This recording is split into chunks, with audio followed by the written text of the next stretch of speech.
আপনাকে স্বাগত জানাচ্ছি আমাদের আজকের অনুষ্ঠানে। আপনাদেরকে স্বাগত। আজকে দর্শকদেরকে স্বাগত। খুব কমন একটি আমাদের যে কমপ্লেইন আছে সবারই বলতে গেলে যে ব্যথা নিয়ে আপনার কাছে অনেক কিছু জানার আছে আমাদের কাছে রোগীরা আসলেই কিন্তু বলে আমার ঘাড়ে ব্যথা, পিঠে ব্যথা, কোমরে ব্যথা, হাঁটুতে ব্যথা, সব জায়গায় ব্যথা। একটু বলবেন কি এই যে আমাদের ঘাড়ে ব্যথা বা কোমরে ব্যথা, এই ব্যথাগুলো কেন হয়ে থাকে? আসলে ব্যথা এটা অনেক বড় একটা হেডিং।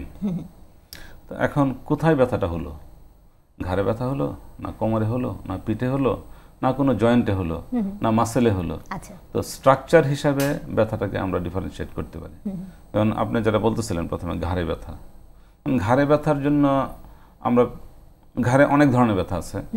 যেমন ঘাড়ে ব্যথা হলো, আমাদের ডাক্তার সাহেবের কাছে আসলেন, আসার পরে আমরা একটা এক্সরে করি, করে বলি সার্ভাইকাল স্পন্ডাইলাইটিস।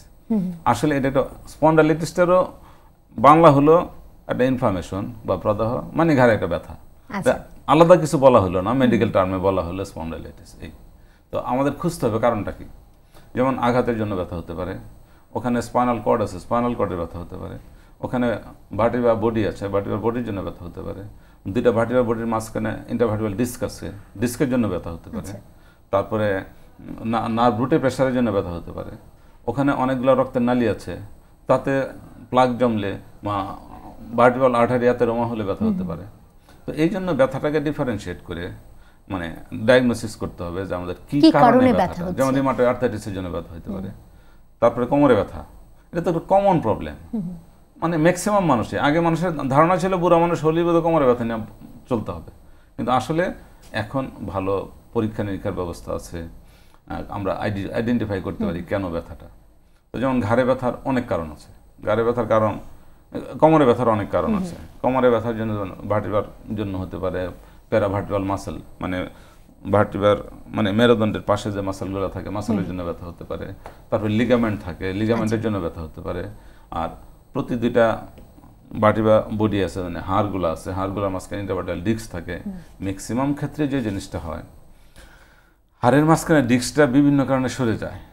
এটা বিশেষ করে মহিলাদেরই বেশি হয়। কেন সরে সেটা? এটা সরে যেমন একটা বয়সের পরে, আমরা যদি বয়স হিসেবে ভাগ করতে যাই, যেমন অ্যাডাল্ট ইয়াংদের মেডিকেল টার্ম যদি আমরা বলি যে মানে মিসডিরেক্টেড কাইনেটিক্স ইন ইমপ্রপার পোস্টার। যেমন আমি এমনি বসে থাকলাম, বসে একটা ড্রয়ারকে টান দিলাম, তো ওখানে যে ডিস্ক আছে, ডিস্কের মাঝখানে থাকে নিউক্লিয়াস পালপোসাস, একটা জেলি লাইক জিনিস, আর চতুর্দিক থাকে একটা অ্যানুলাস ফাইব্রোসাস। তো একদিকে এই প্রেসারে এটা সরে গেল, সরলে পাশে যে নার্ভ আছে বা স্পাইনাল কর্ড আছে বা স্পাইনাল নার্ভ আছে, তাতে প্রেসার দিল, প্রেসারের জন্য ব্যথা হলো। তারপরে কোন একটা লিগামেন্টের স্ট্রেন হলো, কোন একটা মাসেল পুল হলো, তো এই জন্য ব্যথা হতে পারে। মানে বিভিন্ন আমরা যদি সঠিকভাবে না দাঁড়াই বা না বসি, সেই কারণে ব্যথা হবে। যেমন যারা কম্পিউটার ইউজ করেন, তারা সব সময় হাতে কাজ করছেন, ঘাড়ে সব সময় এটা কন্টিনিউয়াস প্রেসার থাকতে থাকতে ডিস্ক সরে গেল। আর এই কারণেই বোধহয় ইদানিং কম্পিউটারের প্রচলন বেশি হয়েছে, ব্যবহার বেশি, ব্যথাও বেশি।